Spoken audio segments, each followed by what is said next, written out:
Hello, everyone, and welcome to the very first LFC roundtable of Big Brother Canada 5. We are coming to you live from Club HOH. I'm your host, Taryn Armstrong, and we are the LFC. First up, we have the newest addition to the LFC. It's somebody who just recently learned what it's like to be impersonated by a robot on Twitter. It's Melissa Denny. How you doing, Melissa? I'm good. Apparently, there are a lot more bots being created. I didn't know that there was. Yeah, there was like a robot Sesternino or something I don't know exactly what it was, but now apparently they've been there for like years, and now they're just starting to tweet again. I don't know, but we just need the Brent Wolga bot. Yes, we're awakening from our slumber. I think we might need to start like handing out Turing tests to just make sure that we are who we say we are. Next was going to be Alex, but he's not here. So we are missing Alex Kidwell in our first live feed roundtable. So it's a little bit of like a semicircle, I guess. And we also have finally my arch nemesis, the Ica to my Neda. It's Brent Walgamont. Brent, how you doing? Hey, I was just going to say, like, it's like the Golden Girls where there's 4 of them, but Sophia wasn't actually in a lot of the first episode. She was like the guest star. You see what I'm saying? So that's what's happening with Alex. Like he'll eventually become really popular and be a part of us. But right now he's off to the side. Yeah. We're just like leaving him. You know, he doesn't need to be here all the time. He's an extra right now. Right. He's on a love tour, unfortunately. Another one. Yes, he loves the love tours. He has been at Reality Rally all week. I think we got to give him some slack. So this is the LFC Roundtable. This is the show we talk about everything that's happening on the feeds. It's for everyone that just wants to know like all the juicy details, or you just want to listen to us like bicker back and forth and yell at each other. This is the show probably for that. So let's get right into it. Since we last podcasted, a lot has happened. We got the nominations, we got the veto. What's been going down, Melissa? A lot. Also, a lot of down feeds, which is really annoying. So a lot, and also not a lot. But William is the new HOH, and he made his nominations. Dylan and Emily were nominated, and then there was the veto. Should I just do a quick, like, who won the veto sort of thing? Or we should, like, let's go. Okay. Kevin won the veto. He also won, I think, $10,000. Right? It was $10,000. Yep. And so now we're just kind of, there was also a birthday party today, actually, for Bruno, Dre, and Cindy, because their birthdays are coming up. So, you know, a lot's been going on. Yeah. I mean, it was a surprise to me that William did end up nominating Emily and Dylan, because I really felt like he was going to take a shot at Bruno before all the talks happened. But we saw a lot of campaigning, especially from Ica, who I feel like was the main driver behind these nominations. What did you think of all that, Brent? I thought she put in some really good work, and I think Bruno acknowledges that Ica put in some really good work for them. She's pulling her weight. You know, I think in the past they've been sort of dogging her a little bit and kind of can't wait to get rid of her. And, you know, and I can't, Neda famously saying that I can't work with somebody like this, you know, somebody who's emotional like this. And I feel like there were a few events that happened this week that sort of brought Ica back into the fold, but I still think that she is really perfectly positioned, at least for the current house as we see it, because she really is effectively in 2 groups. The 6 firmly believe that Ica's part of the 6, and the other people on the other side of the house, like William, Dre, Karen, they all think that Ica and Dimitri are part of them. So I can't see where Ica would be nominated by anybody except for Jackie. So obviously if Jackie gets power, I think Ica could be in danger. Aside from that, I think she's probably pretty good. I just want to take a moment really quickly, because I don't think we're going to get a chance to talk about it again. You alluded to it in the beginning.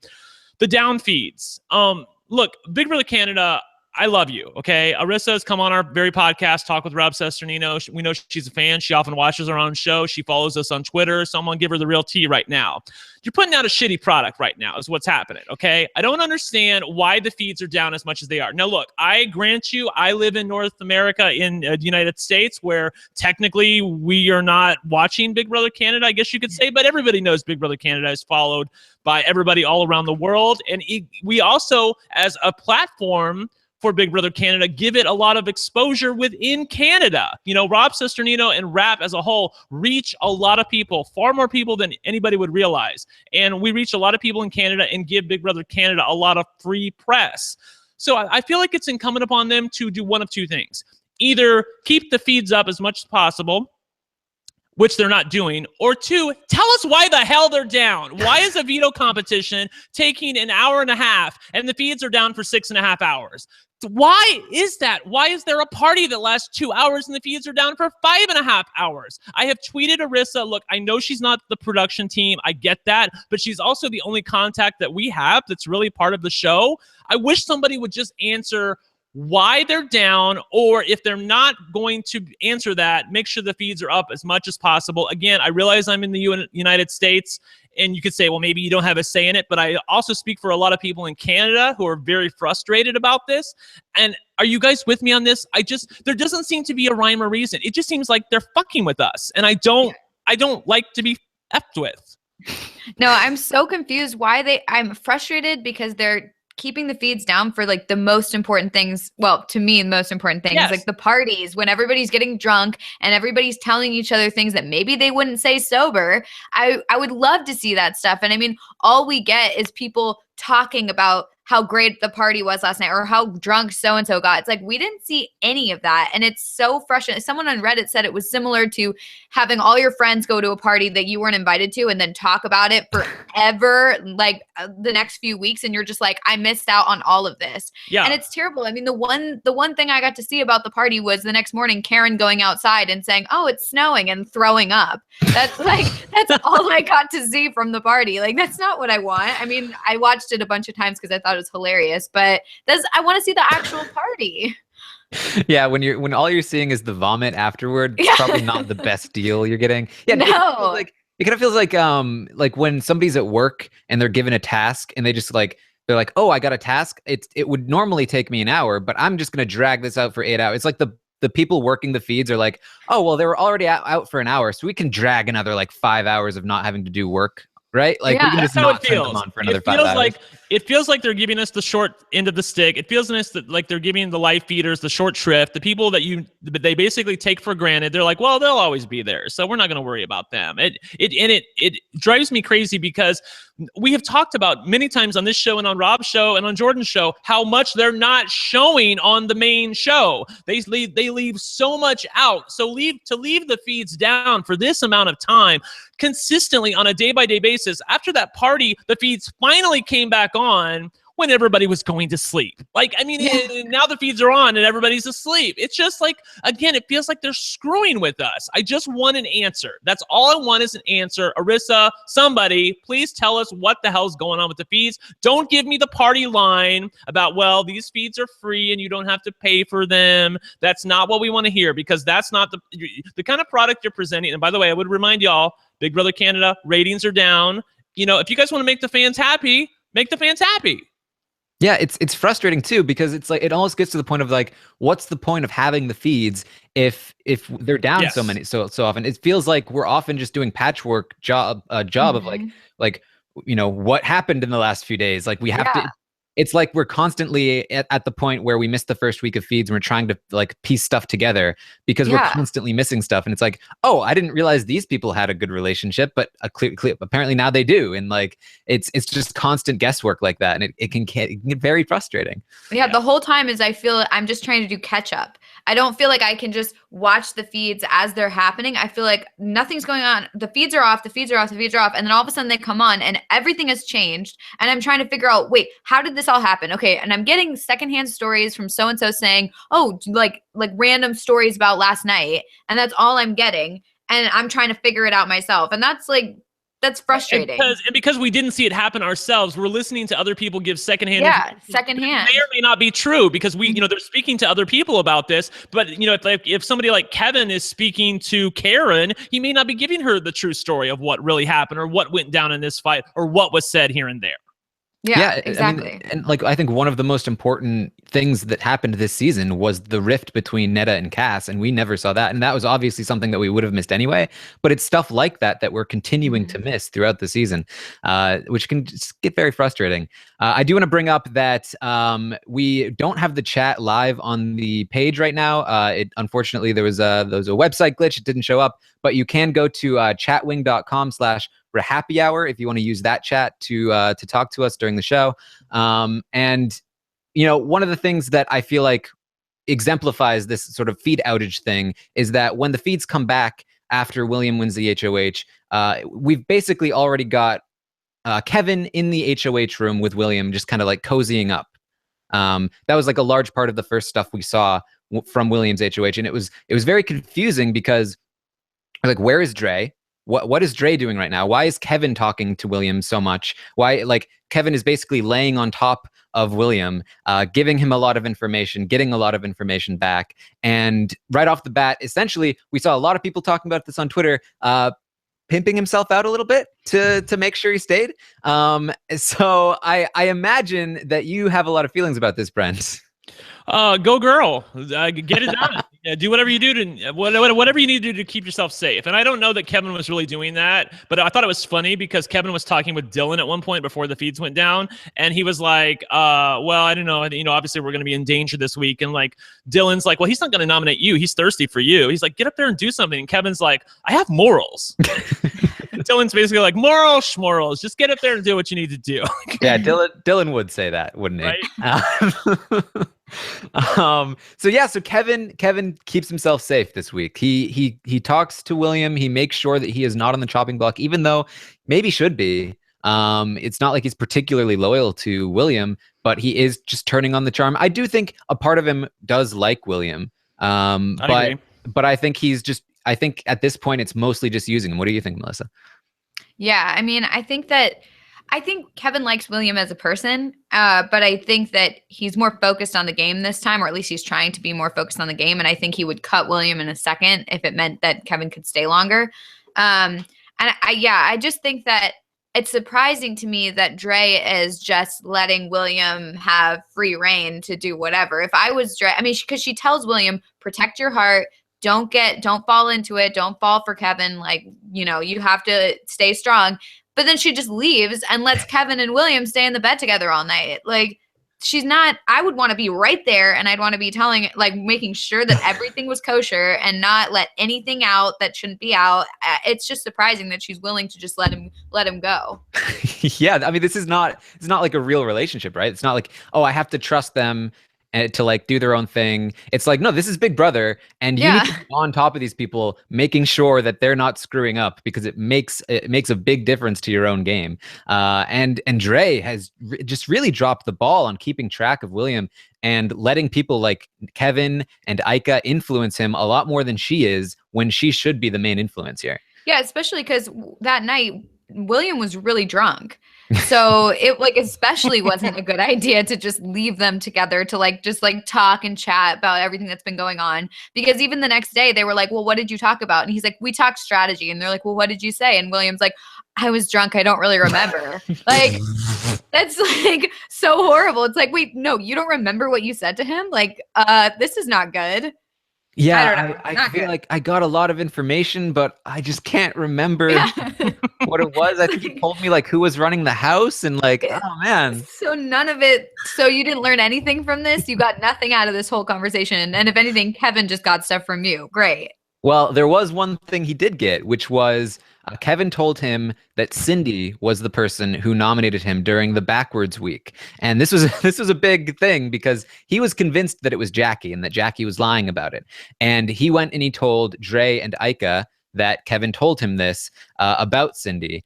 And that led to quite the series of events. Brent, why don't you take us through this? Well, Kevin, he's trying to save multiple people. Obviously his ass is on the line. There's a slim possibility that William could nominate him somewhat as a pawn. I don't think William would obviously take a shot at Kevin directly. But Bruno was definitely on the chopping block. And also Dylan and Emily were possibilities as nominees. Jackie was a possibility as nominees. And there were various factions within the six that were trying to get different people put up. Kevin obviously is trying to protect Bruno the most. So in doing so, he's trying to get the heat off of him. And he probably went a little bit too far. I think William was already inclined to nominate Dylan and Emily, or Dylan and Jackie, or some amalgamation thereof. But he took it a little bit further than he probably need to. He exposed that Cindy was the person that voted for William, that nominated William during Backwards Week. William was taken aback by this. And then Jackie also told William that Cindy was the person who nominated him. And then that led to a little bit of a confusion where William still didn't believe it. He's like, are they lying to me? Like, are they concocting a story to blame it on Cindy because he saw Kevin and Jackie talking, or I think Ika saw Kevin and Jackie talking previously. So they're trying to figure out, are they working together? Of course, Ika knows the real tea. I think she did at that point. I lose track of who knew what. But the point being that eventually it all came out. Cindy did some really bad work here because, first of all, Kevin had to go explain himself to the six, and they didn't like the fact that he basically threw Cindy under the bus. Cindy didn't like that she was thrown under the bus. Ika was the one who told the six that Cindy's in trouble now because of Kevin. So obviously Ika doing a little bit of double agent work there. Then the other thing that happened too in regards to this is that when Cindy eventually talked to Dre about it, and I can't remember if William was in the room or he left and then came back, but she lied. She said, no, it was Jackie. I voted for, who did she say she voted for? Do you guys remember? I think she said the two that got nominated. Yeah, okay. The point being that she said she didn't nominate William. She lied. She said, it's not me. I didn't nominate William. And this was something that Ika told her to do. Jackie. Right. She said, exactly. She said she nominated Jackie.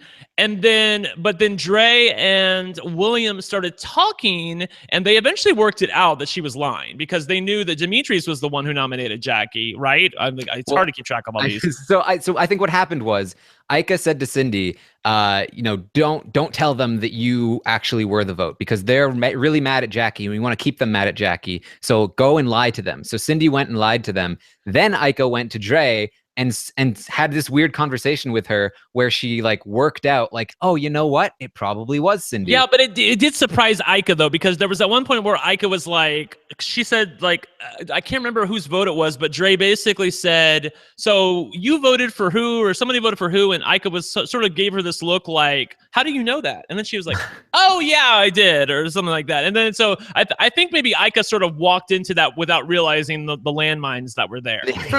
When I was watching it, what I got from it kind of was that, I could be totally off, but it seemed to me that Ika then realized that the only way this would have worked out is if Demetrius had been lying about his vote, or that Demetrius had given a vote to Dre or someone that he didn't give a vote to. And so Ika realized that she had to she wanted to protect Demetrius by making sure that it ended up being back on Cindy because she didn't want Demetrius getting in trouble, is kind of what I was getting from it. So then when Dre was trying to, lay it all out and was like, this doesn't quite make sense, they calculated literally every single vote.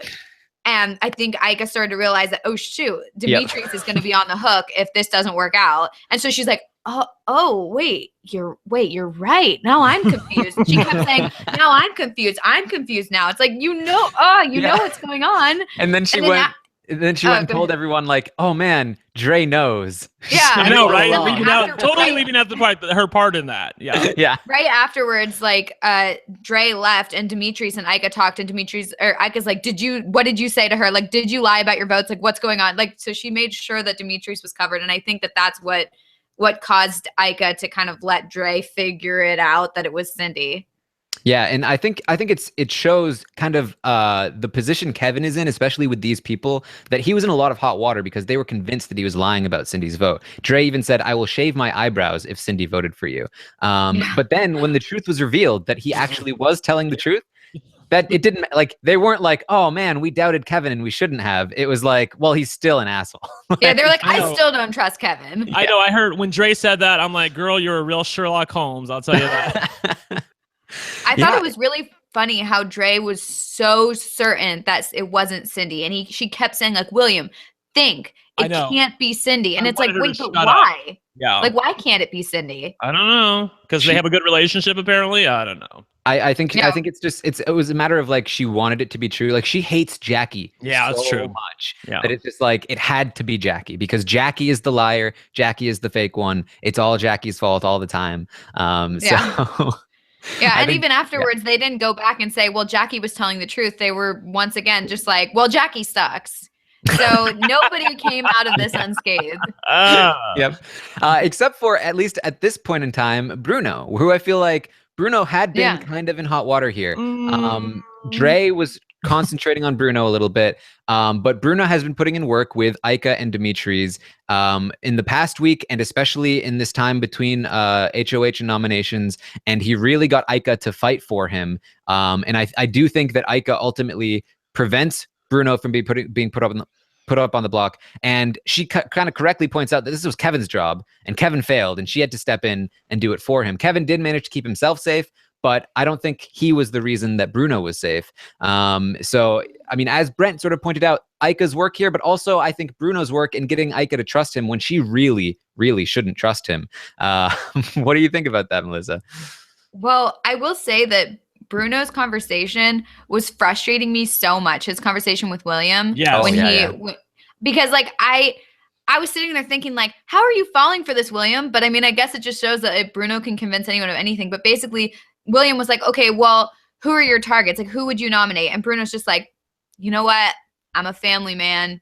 And it was like, okay, but what does that have to do with anything? Like, who would you nominate? And then he still found a way to get around saying who he would nominate. It's just crazy. He'd be like, well, but you know what? I like you. And it's like, no, not who you like, who do you want to nominate?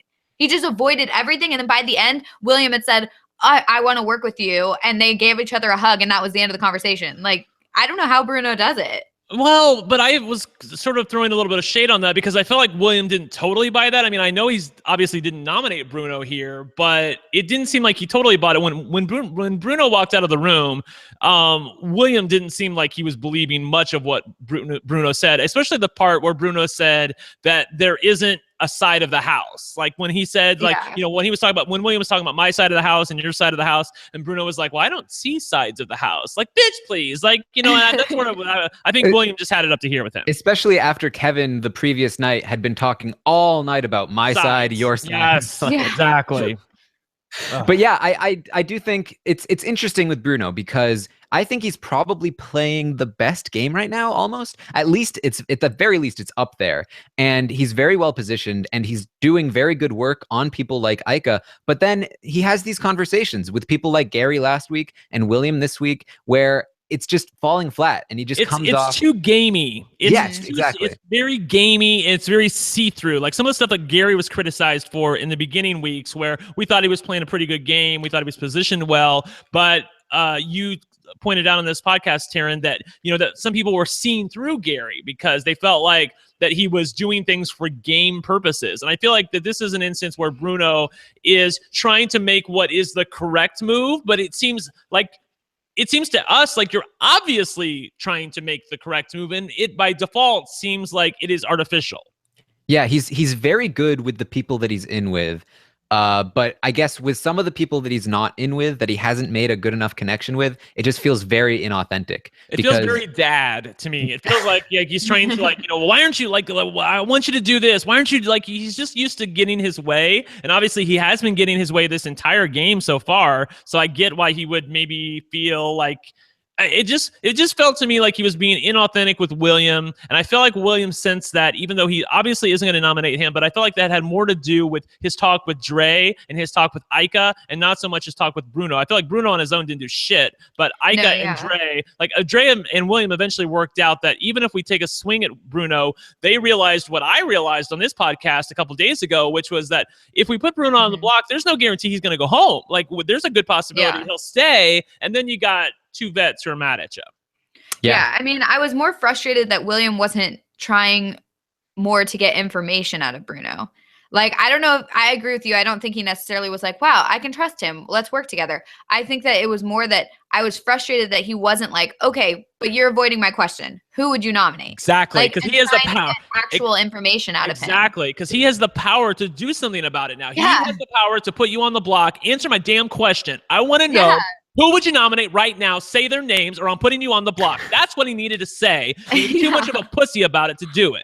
Well, I don't think he needed to say it that bluntly, but I do. I agree would have he done needs- it that way. I know you would have done it that way, Brett. He definitely needs to leverage the power that he has to get information, especially because he knows he's not going to put Bruno on the block anyway, which is like his actions are a sign of good faith. But in the moment, you're going to use the fear that Bruno has to get information from him that you can use to sort of dismantle Bruno's position, hopefully in the future. I guess that's probably asking too much from some of these new players. And I think this week especially, we saw the new players are really floundering here. I think it really does go to show that taking out the people like Cass and Gary, who could have organized these new players together and like directed them in a effective way, really was a good thing to do, because they are just really flat. They're taking each other out right now. They're not focusing on the bigger targets. They're not seeing the bigger picture. And these vets should have been in trouble this week. People like Bruno, people like Kevin, they really should have been in trouble, but they're not. And they just basically got a bye week here. And that's huge. I was going to ask you, do you think that the House will substantially change after this week? I don't think so. Well, here's the thing. I think it's reshifting its focus, basically. We've got the 6, but they are starting to form these cracks. And so there was a conversation today with Bruno and Kevin and Neda left eventually, but Bruno was talking about basically the House dynamics, and the way he sees it is that it's basically like 5-on-5 right now with Cindy in the middle, assuming one person leaves of Emily and Dylan right now. So he sees Neda, Kevin, himself, Emily and or Dylan, and Jackie on one side. He sees Ika, Dimitri, Dre, William, and Karen on the other side. And he kind of sees Cindy as somebody in the middle right now. And I think that's basically very accurate. And I think that whoever wins the HOH next week could really, or at least maybe in the double, but probably the one after that, is really going to set the tone for which side comes out on top here. Or somebody like Ika could win, or Dimitri's could win, and they could make a mistake and take out somebody who's not on the other side and kind of screw themselves. So that's sort of how I see the House playing out right now. I really think these next couple competitions are going to be very vital in determining the direction of the game. So from now on. I agree. There's a couple of weird dynamics going on here. Obviously, Kevin's won the veto, and he's not going to use it. Dylan and Emily are pissed at him right now. They're really pissed at him right now. So I'm intrigued to see whichever one of them stays, because they've been pretty loyal to that side of the house, the Brunos and Kevins and Nedas. So are they going to continue to work with him? Or are they going to be pissed at Kevin for taking Dylan out? Because it was, by the way, it was down to the final 2, Dylan and Kevin at the end of this veto competition. And Kevin ultimately won it. And Dylan and Emily really pissed at Kevin, saying that, he went really hard for this. And why did he have to go for this? And, why did he have to win the veto? Meanwhile, cut to Dre and William from a few hours earlier, when Dre was like, if the veto's used, all you got to do is put Kevin on the block as a pawn. I'm like, see, this is why, big brother. This is why you have to win the veto if it's out there for you to win, if you think you're in danger. But there's a weird dynamic, because Dylan has been saying this whole time that he wants to go home, that he wants to be the one who's evicted. He doesn't want to be here without Emily. And is he going to fall on his sword? But beyond that, Bruno and Kevin want Dylan to stay. Neda wants Dylan to stay. But it seems to me like the other side of the house is figuring out, because Bruno and Kevin are fighting for Dylan to stay, that's not the move that they should make at this point. And I agree with them. What do you guys think about that? Yeah, I agree. And we're seeing this sort of play out almost this week, where there's two sides of the house right now, and the vote is pretty split. If they decide, if William and Dre decide we're gonna like fight for this, we're gonna keep Emily instead of Dylan, and Bruno and Kevin decide we're gonna try to keep Dylan over Emily, then I see the votes as about it's what, like 4-4, and then Cindy in the middle. So we could see this already be playing out. And who knows where it goes? Are Ika and Dimitri's really going to take a stand? I mean, we're going to see this, I guess, again, where they are the key votes here, and they also need to drag in Cindy now to in order to get rid of Dylan. Are they gonna take the shot this week? It feels like it's the same story week after week. Are Ika and Dimitri's gonna pull the trigger eventually and draw a line in the sand? What do you think, Melissa? Yeah, I would. Sorry. I just want really quickly. I was just working out the vote, so I forgot how many people were voting this week. Is it 9? I believe it's 9 people voting. 9 people are voting. So I can see 5 people. Like Jackie would obviously vote to save Emily, don't you think? And obviously Dre would, Karen would. If Ika and Dimitri's go that way, then there's no way that Dylan can be saved. Well, that's the thing is, if Jackie goes that way, yeah. Okay. Also, I don't know how truthful this is, but I did hear Kevin and Dimitri's both say that they'll kind of go with what William wants. I don't know if that they were just saying that and posturing, but they did say, like, you know, William's been really good to them this HOH. Like, they're just going to go with what he says. So if William wants, you know, Emily to stay, or he wants Dylan to stay, whatever he wants, like, they might just go for it. And it's an interesting one too, because I really don't think there's that much of a difference between Emily and Dylan here. I know Emily has been talking to people, especially Karen today, about how upset she is with Kevin, and she wants to go after Kevin, and she's even kind of upset with Bruno because they're kind of close, and she's like realizing now that how close Kevin and Bruno are. I don't think that's going to stick, though. I don't think Emily jumps ship here, even if she does stay. I feel like she would be more of a free agent, though. Don't you? Right. I do. I feel like Dylan would be like right under Bruno's, you know what? Like, I feel like he'd be there just like, you know, I'm here for you, boss, you know. But I don't think that Emily in any universe without Dylan is going to be like that. I feel like she could be feisty by herself. I would like to see that. Yeah, and I think Dylan is ideal to keep here for people like Kevin and Bruno, because Dylan is somebody who doesn't have a lot of drive for the game. He doesn't really care. He doesn't really want the money.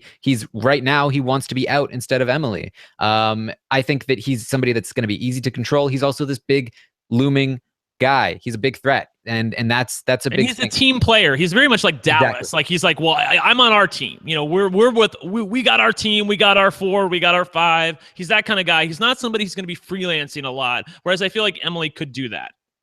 But yeah, and I agree. But I do think that if Emily stays, I do think we'll ultimately see Bruno be able to drag her back in. I think today, Bruno and Kevin were working on making sure they had Jackie, because Jackie is vital at this point to maintain their numbers. And if they're able to contain Jackie and have Emily stay, and not like, if they campaign for Emily to go and it's a 5-6 vote, then they've lost Emily. So they can't make a stand unless they know they have the votes. And if they don't take a stand, they just let Dylan go. I do think they can reel Emily back in through Jackie and through the previous relationship. I do think she'll cool down eventually. But it's definitely going to be an interesting way of like how this plays out, and especially leading into next week with the numbers being so tight and Neda potentially losing her immunity. Speaking of which, I think we should talk about Neda. I feel like, especially with regard to the cheering when she lost the HOH competition. What did you think about that, Brent? I thought that was unfortunate. You know, I haven't been loving Neda this whole time, but I don't like it when outside events interfere with the house that are not game related. And I know you could make an argument to me that that is part of it, because I've seen that many times on Big Brother US, where the house guests hear the audience reaction to a vote, to them casting a vote, to the reading of the votes, to the competition. I get that. I just think it's a bit unfortunate that apparently they are making this big of a deal about it. Obviously, the house guests, I wasn't sure that they heard it, but they did. They really did hear it and it was a bit unfortunate for Neda, because on that specific question, she was the only person who was eliminated. So they obviously knew that the cheers for somebody being eliminated were for her. It wasn't like it was Neda and Cindy being eliminated, and you were like, who were they cheering for? It was only Neda, so they knew that Canada's a little bit fed up with her. Probably accurate at this point. Ika thinks that Canada realizes they made a mistake, that they should have given the immunity to Cass. Probably true. I'm thinking I would have. I'm wishing I would have as well. But on the other hand, we didn't know that back then. I mean, coming into the season, we were thinking Neda was this big target, and we thought that we needed to give her if somebody's going to have immunity, might as well be the best player in the field, who we think could potentially be eliminated early. Like, I'm thrilled that Bruno's working with Neda, but coming into this season, I thought Bruno would want her out on the first week. So you never know how things were going to work out. And I lost my train of thought there. But the point being that the house guests know about this, and that's not good. And so it's affecting their view of Neda, and they think that she's the villain of the season. I think maybe are not quite as afraid of her as maybe they used to be. They're like, if I take her out, Canada will be with me. And Ika, I know, is feeling like that. And so I'm interested. I don't like what happened, but I'm interested in the fallout. I'm interested to how Neda responds to the fallout. And there's a lot of unknowns here, I feel like. Yeah, we saw the immediate fallout right after the HOH. Essentially, a lot of people were talking about, as you mentioned, Neda. People were cheering against her. That's crazy. Kevin was talking about it with William. William was talking about it. Like, are you playing Neda's game, Kevin? Is that what you're doing? And he's like, yeah, I guess I am. Like, Kevin and Bruno are very happy about this. They're glad to have Neda seen as the figurehead villain while they're sitting in the middle. And that's how they describe themselves, sort of in the middle, kind of in danger if a couple people win, but also not totally untouchable like people like Dimitri's and Cindy are at the moment, because that's not a good place to be either, because they expect those people to crash. So they're happy about this position that Neda is in. And I mean, I think we saw Neda lose a lot of power because of this. But I do think finally she's starting to take a back seat, and she's finally starting to lay low. And I'm very happy about this. What are your thoughts here, Melissa? Oh, I just felt so bad for her. I mean, like, because she tried to put on a brave face and told Dre, like, oh, I don't care. I don't care. And then she went and she cried by herself. I think that's so sad. Like, I just feel so bad for her. I don't want her to have to feel like that. But, you know, just because she's trying to play like a strong game, and yeah, maybe she's doing some stuff that's not so favorable, but still, like, you know, it's sad to think that like the whole country hates you. I don't know. I feel bad for her, but I do agree that I think this is going to be really interesting. And I really did like when William confronted Kevin and basically called him out and was like, he's like, I'm surprised you're playing that as game for her. And I was like, yeah, go William, say something. But, you know, yeah, I feel bad about it. I feel like that was the William's best moment as HOH, because the rest of the time he was drunk and giving out information to everybody. But this one time he actually got some shade in and made somebody feel bad. And I'm not sure Kevin really felt bad, but maybe he did a little bit. And anything he can do to undermine Neda and her power and her position in the house at this point, I feel like is a good thing. Yeah, and like I said, I'm very happy about how Neda's handled the situation. I feel like the target on her back has already started to subside. I think that if she had started this last week, I think she'd be in a great position. I really wish she hadn't won that veto last week. I really wish she had stayed back a bit more. But I do like what she's doing right now. She seems to have Ika again, sort of temporarily back on her side at the moment. And she's moving back and forth between Ika and Kevin and Bruno, and I'm happy about that. And I don't think there are many people who would take her out in the double if she is in fact vulnerable. Yeah, I agree with that. I also don't think that she will be vulnerable. I think that they don't want to lose her in the double. So I think what everybody was tweeting me, and then yes, I heard y'all on Twitter, 5,000 people tweeting me saying, Brent, it's going to be 8 people in the jury plus Canada's vote. Well, it may be, I don't know, but they could do something crazy because the Big Brother Canada is anything but predictable. But that's definitely a possibility. And no, I don't think Neda will be vulnerable for the double. But we'll see. Maybe she will be. Who do we think is in danger for the double? Well, it's just quickly before we get into that. I'm seeing right now that Neda is talking to the cameras right now about essentially what we're talking about. She's saying, like, Canada, please don't hate me. I understand when people get out your favorites. I'm not funny or entertaining, just a game bot. I see that self-awareness is why I love her. Now I'm coming back around to Team Neda when I hear her say stuff like that, because like she has a good perception of not only herself but how she's perceived by Canada as a woman, and so I get that. So I like the fact that she's sort of like, I don't like. In my heart of hearts, do I feel like she really feels like this? No, I feel like she's like, F y'all, like, I'm going to do what I want. I'm going to win this game. But I feel like she has a good self-awareness where she knows to go to the camera and be like, you know, come on, you guys, don't hate me. I'm really trying here. You know, like, give me a little slack. And I already feel better just hearing you say that. Yeah, she's saying, I understand I'm not the most entertaining, funny person in the DR or the house. I'm not that great at television. My only alliance You took out Cass. is to my family and my cat. I will F anyone else over to win. And she's talking about how she does, like I just said, she said she wants to continue to play the middle in between the six, talk shit about Aika with Bruno, talk shit about Bruno with Aika, which I think can work for her because I don't see it's working for her right now. And what she's doing successfully that I feel like Aika will eventually trip herself up on is that she's not going to Bruno and telling Bruno everything that Aika said. And she's not telling Aika everything that Bruno said. She's just kind of taking it in and making sure that her position is maintained, right. Which is what she should be doing. Right. And talking a little bit of smack too. So she's not really giving out a lot of information, but she is talking a little bit of smack, which goes a long way in the house when you're trying to build a rapport with somebody else who you're trying to get to trust you. Yeah. So let's get back to that question that Melissa had. Who do we think is most vulnerable in this upcoming double eviction? What do you think, Brent? Oh, wow. Well, I mean, there's just, it seems like, well, I think it probably would be easier to talk about who isn't. I'm going to try to answer it a different way.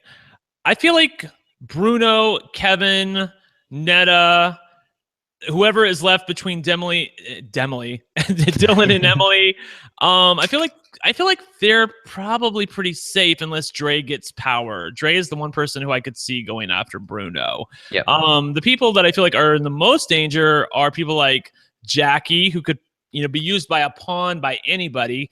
Karen is somebody who's probably pretty inconsequential. Who look, I'll just put it this way: in a double eviction, it's very tight. It's not quite as tight as the United States because the United States it's live, and I don't know exactly how much time they have in Canada, but it's pretty quick. And when you got to do something quick, usually you want to do something that's going to make the least people mad. And some combination of Karen and Jackie is probably going to make the least people mad. So I feel like they're probably in the most danger. I could see that. Yeah. Oh, go ahead. Yeah, I mean, I could see that. I don't know if they're gonna get voted out though. I feel like, especially in a double, I honestly think Bruno might be willing to take a shot at Aika here if somebody, not that he would take one himself. He would never put them up himself. But I think if Dylan stays and Dylan wins, or if Jackie wins, I think he will encourage them, and he has been a little bit this week to say, go after Aika and Dimitri's. We'll take out maybe Dimitri's. He's feeling really threatened by Dimitri's lately.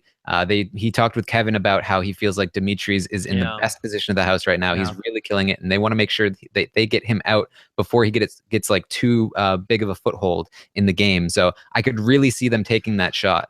Oh, that would be bad because I like Aika when she has Dimitri's. I feel like her game is good with Dimitri's, but without Dimitri's, I feel like it would just be a Texas tornado. So, I mean, if you think it's bad now, wait until. Yeah, I really don't want. Definitely a good influence. I do not want Aika going out in the double. I want her, I feel like the double it kind of sucks because it's like, they just get out right away, and there's no strategizing really that you can do within that amount of time, except for like very, very little stuff. But I just don't want her to go out that way. I want it to be, more of a battle. But I think that Dre is in a lot of danger for the double. Yes. I think a lot of people this week are now thinking we need to go after Dre first. A lot of people were like, oh, William first. And now a lot of people are like, we got to get Dre. Boy, she is a bad player, isn't she? And I want to give her props, but she manages to get herself in danger when she should not be in danger. It's just amazing to me how she's the kind of player that Bruno fears. She's a big dog hunter, kind of like Karen, where she is, but she seems to have a little bit more. She's outwardly more vocal about it, where she was the one who was trying to get out Bruno. She was trying to get William to nominate Bruno, but effectively she saw that nobody was really with her on that. Aika wasn't with her. Nobody was with her. Dimitri's. So she eventually gave up. I didn't like that. She basically just left the room and said, well, y'all figure it out, because she wasn't getting her way. So I feel like that was twofold error, because number one, she left the room and didn't get her way. Number two, she let everybody know that this is the person I want to go after. And if you're going to go after a big game hunt, if you're going to go after big game, I feel like the best course of action is to just pull the trigger and do it. And when you're not the person who can pull the trigger, I feel like that was a bit of an error on her part.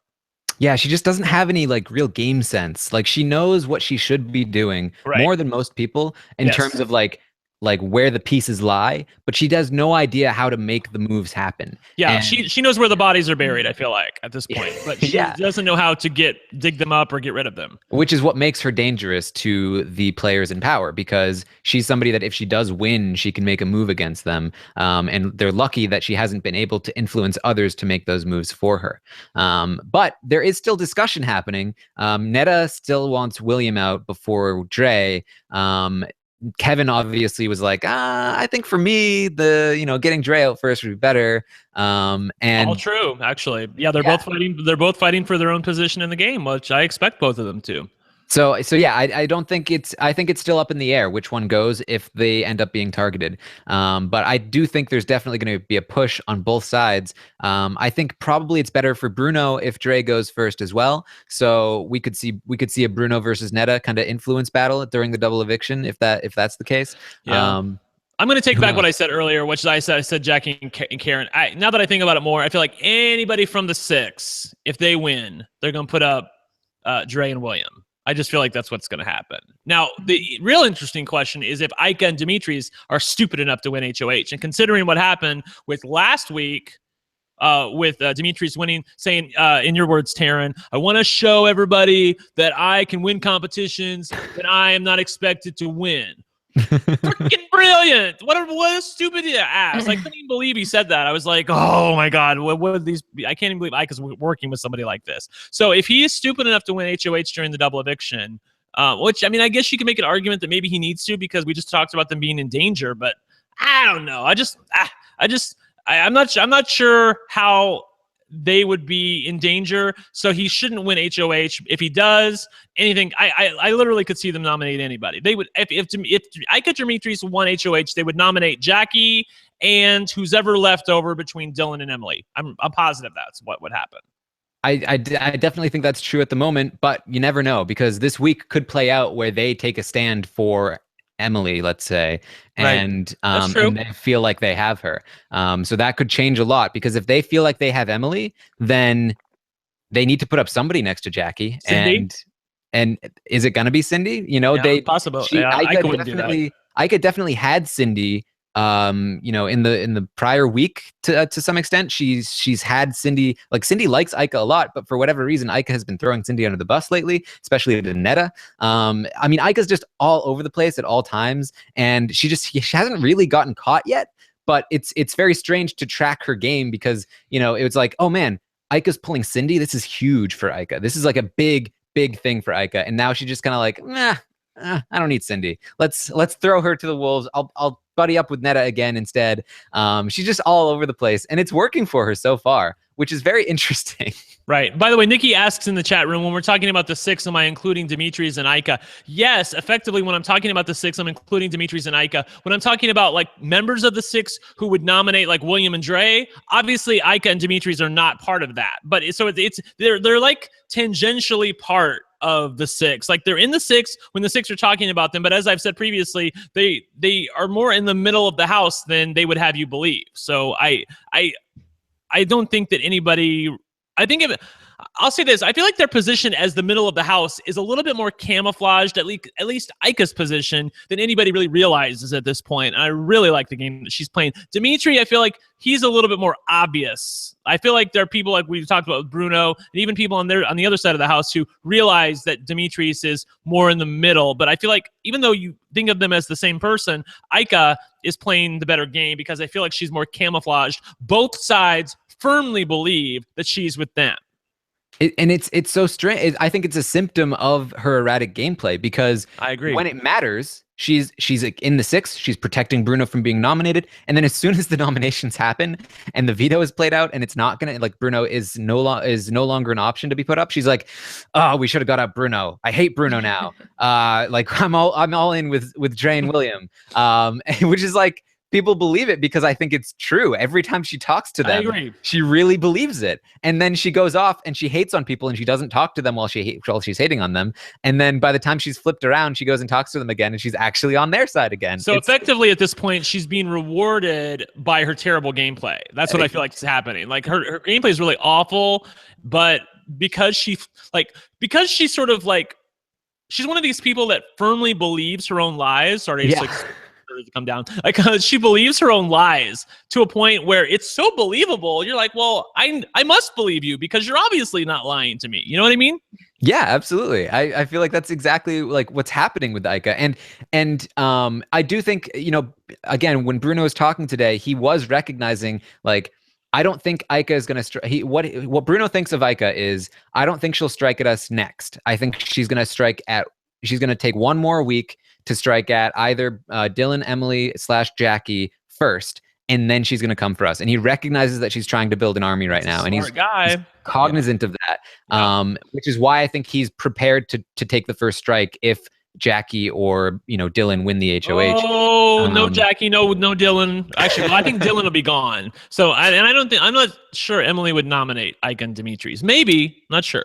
Yeah, I think this is definitely, again, like, this is like the kind of gameplay that I love watching, because it's a lot of people maneuvering pawns around. Oh my God. So you just said in that. preparation So for Big Brother next Canada is week. going to screw it up, right? That's what's going to happen. You just said you exactly love this. Oh my God. The curse. Oh, yeah. No, I think that it's so interesting to watch the six strategize, because there's so many intricate parts there. Everything's a moving part where they're like, okay, you're going to have to be the one to talk to William because William doesn't think that Cindy and I are close. So we're not close. We don't know each other. We don't talk to each other. So you're going to have to be the one to tell him this. And then we also aren't close. Like, they have these different, like, various fake relationships that are like, where it's like, we don't talk, but really they do talk. And it's crazy to see how they can remember, like, who's supposed to be close to who and who's supposed to be closer to who. It gets so confusing, but I love it. I think it's great the way and the fact that they're so comfortable with being like, okay, well, I need you to get close to so-and-so. I need you to get close to so-and-so and build these outside relationships. It's crazy that they can do all that and then come back together and be like, okay, cool, this is what we're doing. It's a little brigade-esque, like, with their ability to work together and yet still be comfortable with these side relationships that every one of them seems to have. I just, but that many people together cannot coexist until the final six. So obviously something's going to have to break. Happen. Yeah. And also their intentions at this point seem to be diverging more than they did in the beginning. Like, in the beginning, it was all like, okay, let's get rid of Dallas. Let's get rid of Cass. Let's get rid of Gary. Like, we all agree on that. But now I feel like that they have different wants, especially Ike and Dimitris, who, like, are effectively part of the six. Mm-hmm. Yeah, I think the thing we have to watch out for the rest of this week leading into next week is who is able to grab the valuable pieces in the middle, which are like the Jackie, Cindy, and whoever remains from Emily and Dylan. Those are the pieces that are kind of up for grabs at the moment. And whoever's able to grab those going into next week is probably going to be the successful side. So, I mean, right now, Kevin and Bruno have Jackie, and they still have Emily and Dylan to some extent, but they are definitely upset with them. So they could end up losing them. And Cindy, I think, is still pretty much in the middle. Cindy has not chosen a side at all yet, because she hasn't really had to. So it's very interesting to see where she ends up, especially now with Ica kind of throwing her under the bus. So I'm sorry. Neda, oh, go ahead. Sorry. No, I thought you were done. Go ahead. Well, Neda definitely has information to pull Cindy back in, but Neda's angry at Cindy because of what Ica said. So Cindy's in a very weird spot right now. Can we talk about Cindy and her? Ica's been going on about the fact that Cindy is thirsty. She's calling her thirsty with the T. If she was in the desert, she'd still be thirsty, even if they gave her a bunch of water. And someone just tweeted this to me. John Densford retweeted this and said, "Shots fired." He said, Dimitris is talking to Ica, and he says, "After watching Cindy's season, I will never trust her. The last thing I want to do is get JP'd." Like, I love that our boy, Jordan Parhar, is now a verb. Yeah. I mean, it's like having your showman's turn on you. That's a pretty big thing, right? Like, I mean, you've got to be wary of somebody that's capable of doing that. Yeah. And Cindy apparently said to Dimitri, she said, like, when we get to the jury house, I'll show Dimitris a good time. I can't remember exactly what she said. It was very flashbacks to Jordan. Like, I was like, stop. And I don't know when she said that. This was definitely something I read on Twitter, but I'm sorry, I'm just laughing at the thought of her trying to get Dimitris when Ica is, so into him at this point. Yeah, I mean, Ika has been talking about like, man, you scare me. I care enough about you that you scare me, and I don't get scared. There's some serious stuff going down apparently. Serious, yeah. yes. So let's get into. No, go ahead. Oh, I was just gonna say, like, it's interesting that someone that we're really forgetting about is Karen. I feel like Karen's just going to skate through all the way to the end because I can't even imagine an entire week being used up to get Karen out. Kevin. I feel like Kevin would, don't you? It's Kevin. Kevin is the only one. one. Yeah, well, Kevin would be the one person. It's just crazy. Weirder things have happened. I agree with you though, that she's in a great position. I feel like she's going to be like Victoria. She's going to be like the pawn. Like if you ever need a pawn, okay, let's just put Karen up there. Although she's the kind of person who holds a grudge though. I feel like she is, she's not somebody who's just going to take being a pawn. I feel like she would see that as an insult. Like, like how dare they use me as a pawn? I'm going to show them, I feel like that's the kind of woman she is. Yeah. Definitely. I mean, that talk that Kevin and Bruno and Neda had today, they all agreed immediately. Like, isn't it so annoying that Karen is going to be in the final 3? They were just like, there's nothing we can do about it. Like, but let's get into some questions. I've got one from Chris Carullo. Why do fans all of a sudden think Kevin is bad at the game? Where did this narrative come from? From Neda saying that he's a piss poor player. That's where it came from. Exactly. It was his messiness with the Cindy thing. He didn't need to tell William. He exposed a key piece of information from somebody who's definitely an ally of his to somebody else when he didn't need to. And he's also seen as somebody who is relatively shifty by many of the other house guests. So that's why Neda is saying, like, actually, I think Kevin's kind of a bad game player. And I don't totally disagree with her. In fact, I don't think Kevin in a vacuum would disagree with her. Like, I think his position in the game is relatively fine right now, but his gameplay leaves much to be desired from where I'm sitting. It was very interesting because this was in the midst of people being the angriest about Kevin because they were like, why did he do this? Did he betray us? Is he setting it up? At one point, Ika thought that maybe Kevin was the vote for William and he's trying to pin it on Cindy. Thank you. Yes, I forgot about that. Yeah. And so, I mean, Kevin was in a lot of hot water. And part of me thought, is Neda trying to cover for Kevin here by saying, guys, I think maybe he's just a really bad player. No, I think she's just being honest. Well, and that's, but whether or not it was honest, I think it's really beneficial to Kevin's game, to be honest. I mean, I think it's definitely seeped into the fan base because all today people are talking about like, man, Kevin is just a bad player. And I think it does largely come from this comment by Neda and this idea that maybe we're all wrong about Kevin. Maybe he's a bad player. And I think that's going to really help Kevin going down the line. If he gets toward the end of the game and he still has this reputation as just like, we thought Kevin was a good player, but he's really not. I think people aren't going to be as scared to take him far, whereas that was one of his biggest obstacles because of the perception that people have of him. I think that perception is changing, and I don't think it's intentional. I think he's making legitimate mistakes. I think he's being too honest with people often. He, telling people about Cindy's vote. He was talking to Dylan about like, do you want to stay, Dylan? Because there are a lot of people that feel like you're very valuable to them in this game. And Dylan was like, I'm no pony. Like, what are you talking about? Right, Like, exactly. Yeah, that's totally. I can't even believe when he said that. Like, do you not know how to talk to people? Like, oh God. Well, it reminds me of Adam on Survivor, where it seemed like Adam was just like way too honest about things and just like didn't word things. I think largely that was a symptom of the edit on Survivor. I don't want to pin that on Adam, but yeah, we're definitely seeing Kevin does not know how to word things to people in a way that makes them feel comfortable because he's just a little too honest. And I think he thinks that being honest helps build trust with people, and it should, but it doesn't work in the way that he wants it to. Whereas people like Bruno, at least with the people that he's comfortable with, Bruno is very capable of talking to people and making them feel comfortable. When he was talking to Kevin, he was like, listen, I've got your back.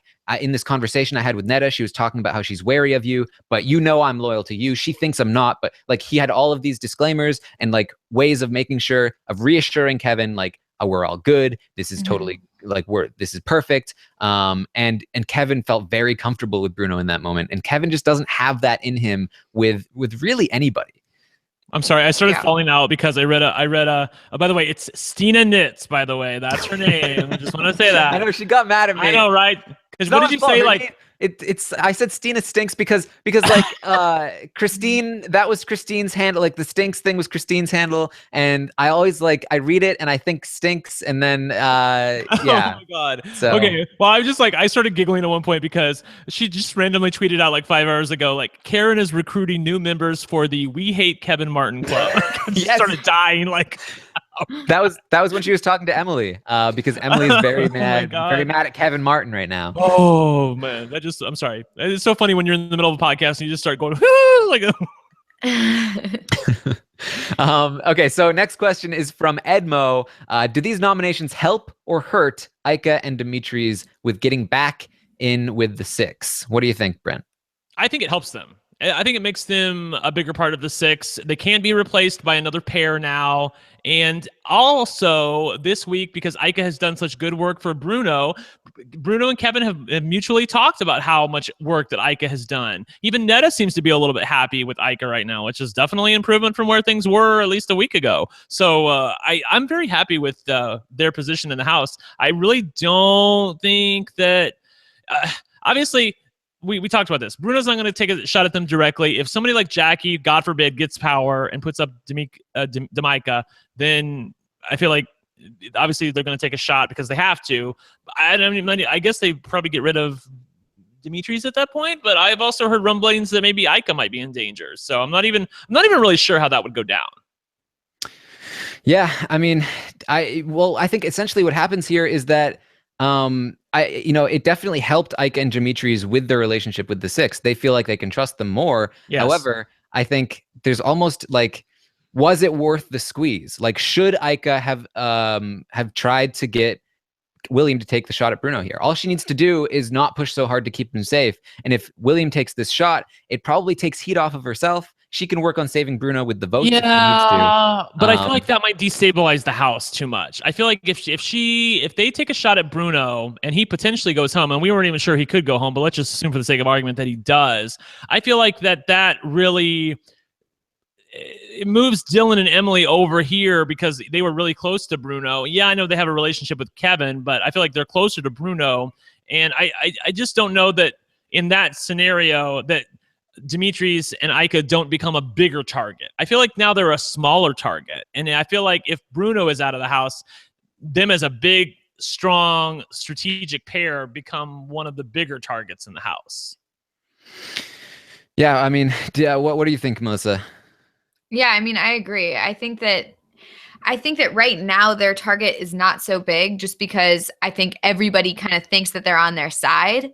So I think they're in a good position right now. And I think that if William had taken a shot at Bruno, there's too many external people right now because we still have like Jackie, Dylan, Emily, Karen, like there's just Andre, William, like all these external people that are outside of the six that if we just start tearing apart the six now, then those people can just slip right in. I feel like there's still a few more external people that need to leave before the six should turn on each other.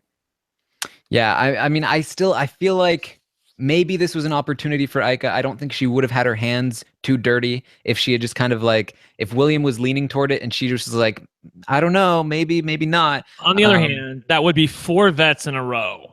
That's true. I feel like that is a bridge too far. So I feel like it was definitely I didn't love these nominations. I'm going to be honest because I feel like it's a little bit of a letdown of the oh my God, Williams HOH. Yeah. On the other hand, like I said earlier, I wouldn't mind Dylan or Emily leaving, especially Dylan because I can't stand him. I also don't feel like he's hungry for the win, and I like people who are hungry for the money and the win. So I'm on balance. I'm okay with this, and I feel like this is probably the best we could have hoped for. I just don't think that Bruno would have ever left, and I think Ika would have done more to hurt herself by trying to get him on the block because the consequences of that are unforeseeable. Whereas now, I feel like the house is pretty stable. It's like you said, it's kind of a bye week. The house, the dynamics of the house really have not changed if Dylan or Emily go home, and I feel like Ika and Dimitri's are comfortable where they're at right now with Bruno out of the picture. And again, people in the chat are saying, well, how would they have gotten Bruno out? Again, I agree with you. That would have been problematic, but I'm going with the scenario here. Let's assume Bruno is taken out of the Jenga puzzle. I feel like that in that scenario, the house starts to look a lot different. Things start to jumble at that point, and Ika and Dimitri's could really find themselves on the bottom. I agree. Well, I think maybe the move is to let Bruno be nominated and then save him with the votes, because then William and Dre will have taken a direct shot at Bruno, and maybe Bruno is less. Yeah. Maybe Bruno's less likely to say, "We'll leave William and Dre alone for now," and make sure that Demetrius and Ika are crippled next week. Yeah, I feel like it's dangerous though, because you got people in the house like Karen and Cindy who all of a sudden they could just start doing the thinking for themselves. And that's dangerous when the pawns start thinking for themselves. Yeah. All right. So next question is from Merlin Meridian Mary.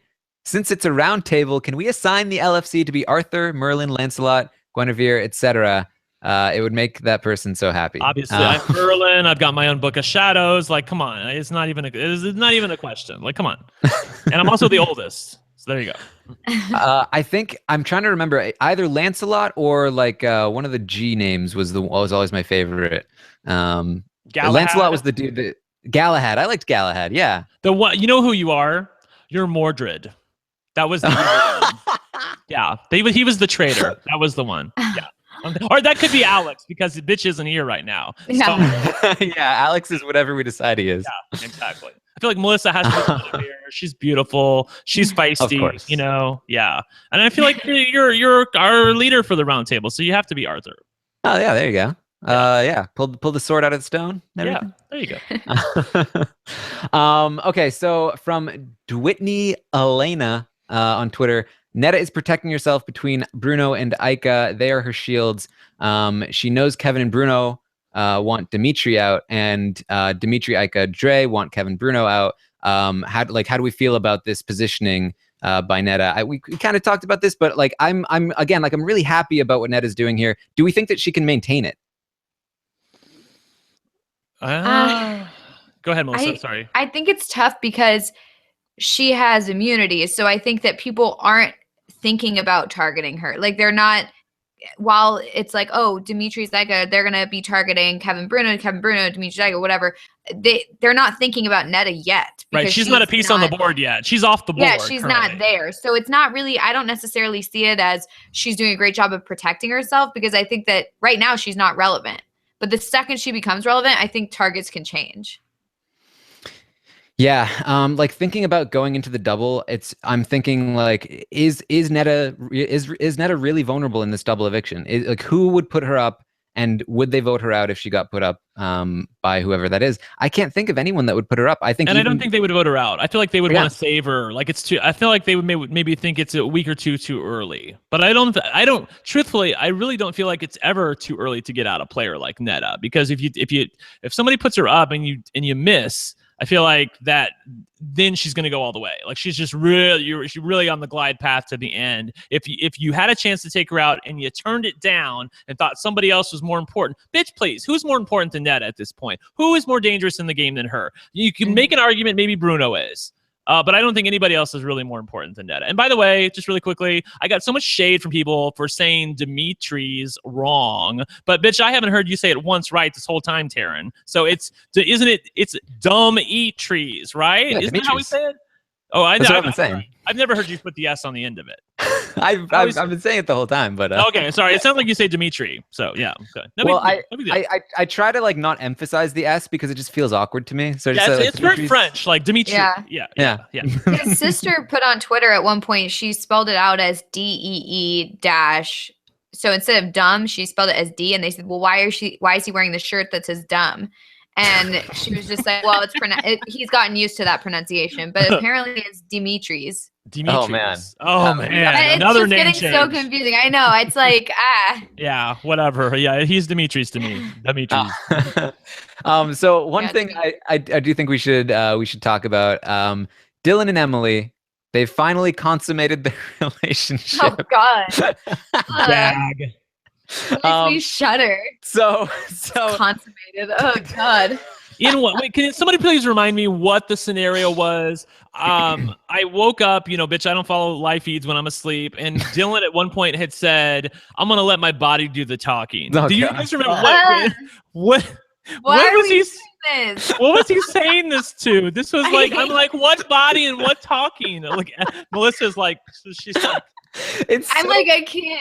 like we have to talk because like I have to watch this constantly and listen to Dylan talk about like this constantly. I need all of my listeners right now to feel my pain if you're not watching these live feeds. Like Dylan just constantly like, I want your body. Like I just want your body on me right now. And it's just like, oh, do people talk like this? Like, is this really what happens? I don't like this conversation at all. Yeah, let's move on. But the point being that basically there's this weird situation last night where Dylan is in a relationship. He came into the house in a relationship. So Emily, I guess we've been thinking that she's just not interested, but apparently it was just the girlfriend thing that has been holding her back. So a lot of people just got together with Emily and just essentially talked her into being like, don't worry about it. You know, it's not a big deal that he's in a relationship. You should go for it anyway. And so they went into bed together last night and the feeds cut. And yeah. They had a nice little smooch. Yeah. Hopefully not more so, but I'm interested to see, honestly, just to be serious for a second, from a strategic point of view, does Dylan continue to keep up this facade of vote me out? Because he's been saying that to everybody. He's like, I want to go. You should keep Emily. I want her to stay safe.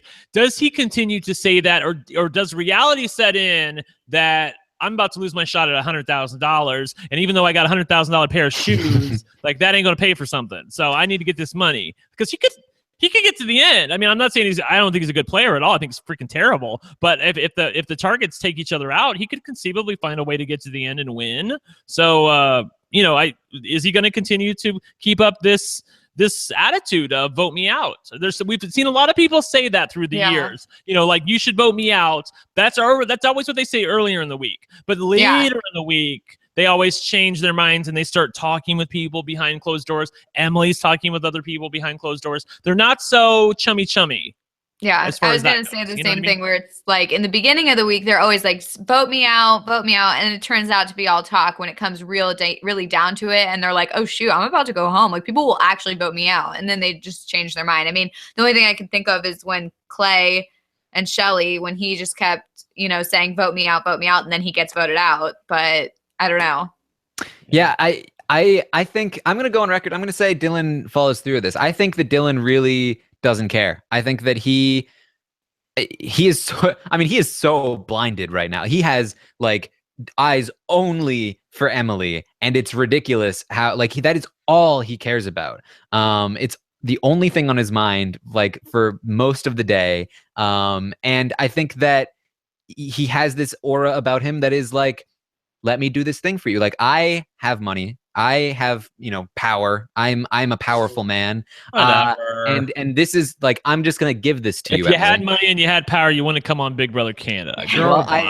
That's what I'm saying. I feel like that's how he feels. And that's how I think he, that's how he feels like he wants to give this to Emily. And I really think that he'll stick with it. And if he finds out that they're keeping Emily, I think he might raise a bit of a fuss, and Neda's concerned about that.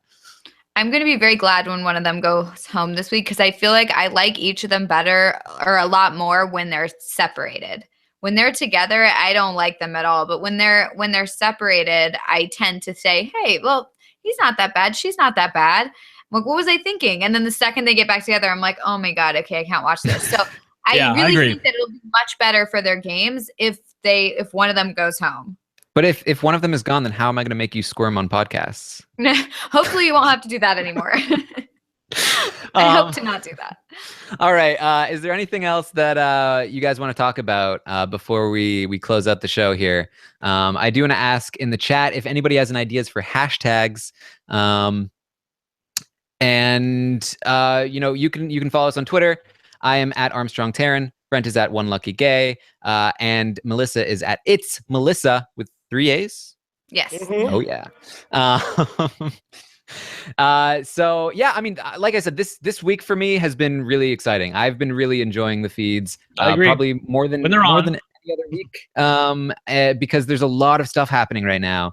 And I don't know, I'm very excited for what's going to happen in this double eviction. And I know that me being excited means that we're gonna get like totally screwed in the coming week or something. Like something terrible is gonna happen. Yeah. And I'm gonna blame Brent for it.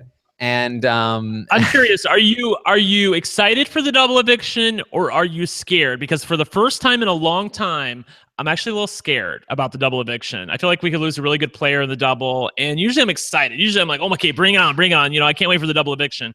But I'm slightly nervous. I'd be okay with the letdown. I'll put it that way. I think I'm excited because I feel like the way the week is set up right now, like it is all on the players right now to save themselves in this upcoming double eviction. Like if they are leaving themselves vulnerable, like people like Kevin and Bruno, they have left themselves vulnerable to if Dre wins or if Karen wins, then they are in deep trouble. And that's on them. If that's how they feel comfortable having their position, and it's probably the best position, but it also leaves them vulnerable, and that's the risk they have to take. So, I mean, I certainly would like to see one of the better players go home in the double, but I think it would definitely make for an exciting episode, and I think it makes for exciting gameplay to see what happens there. So yeah, do we have anything to plug? We've got the next show for you. It's not going to be Monday night. It's going to be Tuesday night. Rob will be on with Alex and Brent at 7 p.m. Eastern, I believe. Yep. And then we'll have our Wednesday show and Thursday show all normally scheduled. I know that for me, we've got Team Ninja Warrior coming up in, I think, just a couple weeks. So keep an eye out for that if you're a Ninja Warrior person, which you should be because that's the best podcast I do. Sorry, guys. That's totally fine. Yeah, and I know, Brent, you're doing the RuPaul's Drag Race stuff right now? Yeah, me, Mike Bloom, and Liana Boris are doing the RuPaul's Drag Race podcast. Really fun season, a lot of potential winners, as I've mentioned in the past. Many seasons you watch and you know who the winner is going to be. Like Rob Cesternino famously watched one episode of RuPaul's Drag Race, having never seen it before, and predicted the winner from episode 1, okay? But this season is not like that. There are a lot of people who could win. So it's been very fun. We recorded a podcast right before this podcast, actually. I said to them on that very podcast, I said, I got up today, think, okay, I have the RuPaul's Drag Race podcast to do. Then I have to do the round table with the guys and Melissa. And I thought to myself, I can't believe I talk about this shit all day. But here I'm here, bitch. I'm here. So that we just recorded that. It's going to be out probably late tonight or early tomorrow. So make sure you follow that. All right. I'm seeing a lot of inappropriate hashtags in the chat room. Maybe the least inappropriate one, thirsty with an S. How do we like that one? Thirsty with an S. Yes, that's the winner right there. Yes. All right. So thank you guys so much for listening. For Brent and Melissa, I am Taryn Armstrong. Hashtag thirsty with an S. We will see you next time.